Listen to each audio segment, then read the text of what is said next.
Hello students, welcome again to Maneet biology. हम लोगों ने बात की कि एक प्लांट के ऊपर जब फ्लावर आते हैं तब वहां पर पोलन ग्रेन से यानी कि जो मेल गेमेट्स होते हैं उनका फॉर्मेशन कहां पर होता है, कौन सी उनकी लोकेशन होती है। एंड जो फीमेल गेमेट्स होते हैं, मेगा स्पोर्स होते हैं, उनकी लोकेशन क्या होती है और वो कहां पर बनते हैं। एंड देन हम लोगों ने बात किया कि एक ओवेरी का स्ट्रक्चर क्या होता है। एंड देन उसके बाद में हम लोगों ने स्टिग्मा और स्टाइल और एम्ब्रियो से की स्ट्रक्चर के बारे में बात किया। देन उसके बाद में पोलिनेशन के बारे में बात किया कि कैसे पोलन ग्रेन्स स्टिग्मा के ऊपर लैंड होते हैं एंड कैसे वो जर्मिनेट होते हैं। उस प्रोसेस को कहा जाता है पोलिनेशन। और ये जो पोलिनेशन है ये हवा के द्वारा यानी कि विंड के द्वारा हो सकते हैं एंड जितने भी इंसेक्ट्स होते हैं उनके द्वारा हो सकते हैं। लेकिन अभी हम लोग बात करेंगे फर्टिलाइजेशन के ऊपर। जैसे ही पोलन ग्रेन स्टिग्मा के ऊपर आकर लैंड हो जाते हैं, देन उनकी जो आउटर मेम्ब्रेन है एक्साइन, वो डिग्रेड हो जाती है, डाइजेस्ट हो जाती है। देन उसके बाद में वहां से पोलन ट्यूब ग्रो करती है जिसको पोलन ग्रो कहा जाता है। एंड देन जैसे ही ये पोलन जर्मिनेट होगा तो ये पोलन ट्यूब ग्रो करेगी एंड ग्रो यहाँ पर स्टिग्मा के ऊपर करेगी, जो लैंडिंग पैलेस होता है वहां पर ग्रो करेगी। एंड जैसे ही ये पोलन ट्यूब ग्रो होने के बाद में थ्रू स्टाइल ये यहाँ पर एम्ब्रियो सेक तक पहुंचेगी। और एम्ब्रियो सेक तक पहुंचने के बाद में ये जो पोलन ट्यूब है ये या तो माइक्रोबाइल के रास्ते यहाँ पर एग सेल तक, जो भी यहाँ पर पोलन ग्रेन का न्यूक्लियस होता है उसको एग सेल के न्यूक्लियस के साथ में फ्यूज कर देती है। उस एम्ब्रियो सेक से फ्यूज होने के बाद में इस प्रोसेस को, जो न्यूक्लियस फ्यूजन है, इस प्रोसेस को फर्टिलाइजेशन कहा जाएगा यहाँ पर प्लांट्स के अंदर।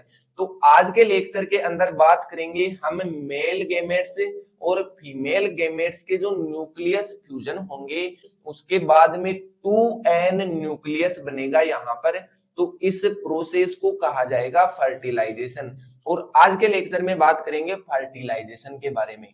तो फर्टिलाइजेशन का डेफिनेशन क्या हुआ कि मेल गैमेट और फीमेल गैमेट से आपस में फ्यूज हो जाएंगे, इस प्रोसेस को कहा जाता है फर्टिलाइजेशन।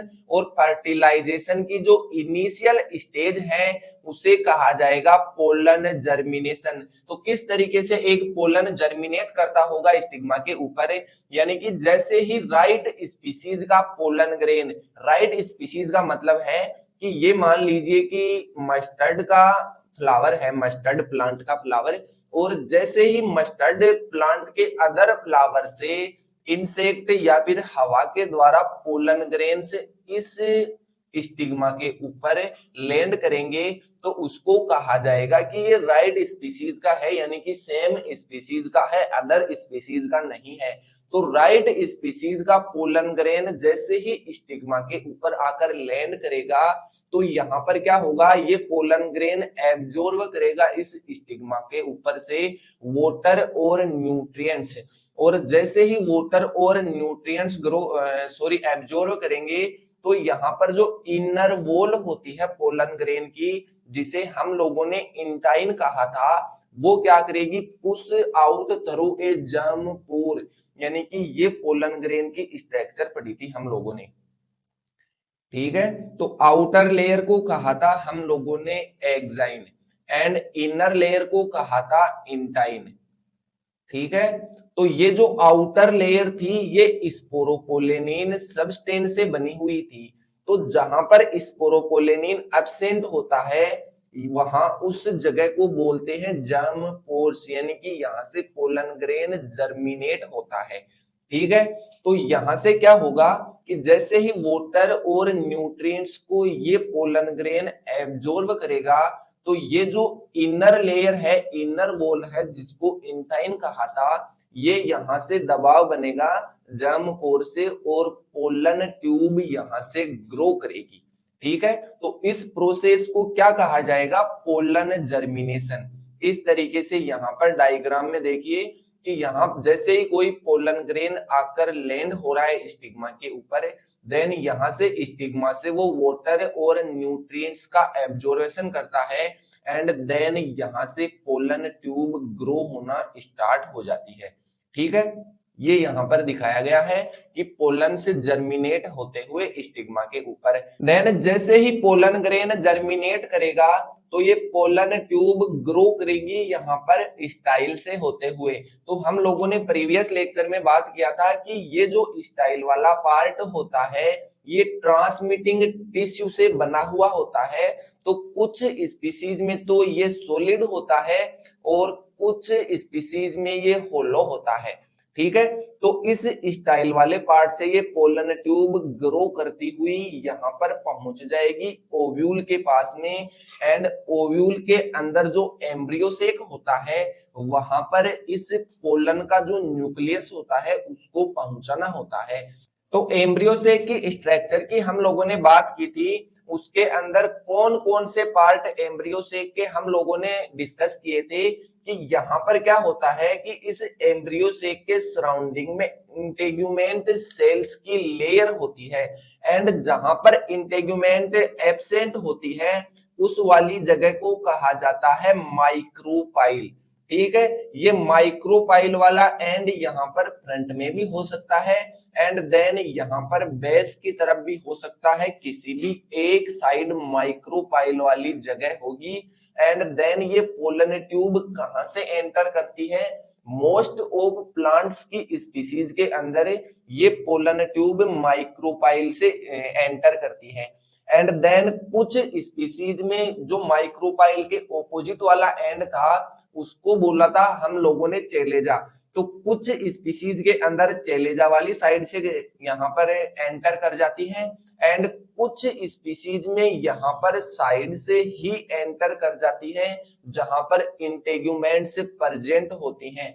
तो यहाँ पर तीन तरीके से ये पोलन ट्यूब जो है वो एम्ब्रियो सेक के अंदर एंटर करेगी, ओव्यूल के अंदर एंटर करेगी एंड देन उसके बाद में यहाँ पर जो एग सेल होगी उस एग सेल से इस पोलन ग्रेन के न्यूक्लियस को फ्यूज करवा दिया जाता है। तो इसी प्रोसेस को फर्टिलाइजेशन कहा था।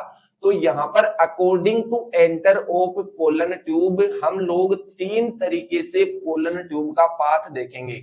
एक टर्म आती है यहाँ पर पोरोगेमी। पोरोगेमी का मतलब है कि जो पोर होता है उससे अगर पोलन ट्यूब एंटर करती है, पोर का मतलब है जिसको हम लोगों ने माइक्रोपाइल कहा था, यानी कि माइक्रोपाइल से अगर पोलन ट्यूब एंटर करेगी तो उसे कहा जाएगा पोरोगेमी। और इस तरीके की एंट्री बहुत सारी स्पीसीज में पाई जाती है। यहाँ पर एक एग्जांपल है कि जो लिली का प्लांट होता है उसके अंदर ऐसा पोलन ट्यूब एंट्री देखने को मिलता है। एंड देन एक होता है कि चेलेजोगेमी। चेलेजोगेमी का मतलब है कि ये जो चेलेजा वाला एंड होता है माइक्रोपाइल से ऑपोजिट साइड वाला, अगर उस तरफ से पोलन ट्यूब एंट्री करती है, एंटर करती है तो उसे कहा जाएगा चेलेजोगेमी। और इस तरीके की जो एंट्री है पोलन ट्यूब की वो रेयर स्पीसीज के अंदर होती है, बहुत कम स्पीसीज के अंदर होती हैं। तो जैसे यहाँ पर एक एग्जांपल है कैसूर्निया, उसके अंदर ऐसी पोलन ट्यूब की एंट्री देखने को मिलती है। एंड देन इसके बाद में एक और आता है मेसोगेमी। मेसोगेमी का मतलब है कि एक एंट्री तो हो गई यहाँ पर माइक्रोपाइल वाले एंड से, तो उसको तो बोला हम लोगों ने पोरोगेमी। एक एंट्री हो गई चेलेजोगेमी वाले एंड से, तो उसको बोला चेलेजोगेमी हम लोगों ने। एंड देन यहाँ पर एक और साइड बचती है कि यहाँ पर क्या होता है, दोनों साइड में और चेलेजा वाली साइड में इंटेग्यूमेंट लेयर्स होती हैं। ठीक है, तो यहाँ पर अगर सेंटर से पोलन ट्यूब एंट्री करेगी जहां पर इंटेग्यूमेंट लेयर्स प्रेजेंट हैं तो इसको कहा जाएगा मेसोगेमी एंट्री। ठीक है, तो इस तरीके से पोलन ट्यूब एंटर कर सकती है ओव्यूल के अंदर, एम्ब्रियो सेक के अंदर। एंड देन उसके बाद में क्या होता है कि ये जो पोलन ट्यूब है ये एंटर करने के बाद में पोलन का जो न्यूक्लियस होता है उसको कैरी करती है, तो उसको पुश कर देगी यहाँ पर एग सेल के अंदर, एंड देन इसी प्रोसेस को कहा जाता है fertilization in plants. And then next lecture के अंदर बात करेंगे जो डबल फर्टिलाइजेशन होता है वो किस तरीके से होता है, वो एग्जाम के पॉइंट ऑफ व्यू से बहुत ज्यादा इंपॉर्टेंट है कि प्लांट्स के अंदर क्या होता है कि फर्टिलाइजेशन तो ये हो गया जो हम लोगों ने बात किया, इसके अलावा एक और फर्टिलाइजेशन होता है इसी के साथ में जिससे एंडोस्पर्म का फॉर्मेशन होता है, उन दोनों को बोला जाता है कॉमनली कि डबल फर्टिलाइजेशन, एक टर्मिनोलॉजी आती है प्लांट्स के अंदर, तो उसके बारे में डिटेल से बात करेंगे हम लोग, वहां से क्वेश्चन भी बहुत सारे आते हैं। तो चलिए मिलते हैं नेक्स्ट लेक्चर के अंदर, तब तक के लिए धन्यवाद, थैंक यू सो मच।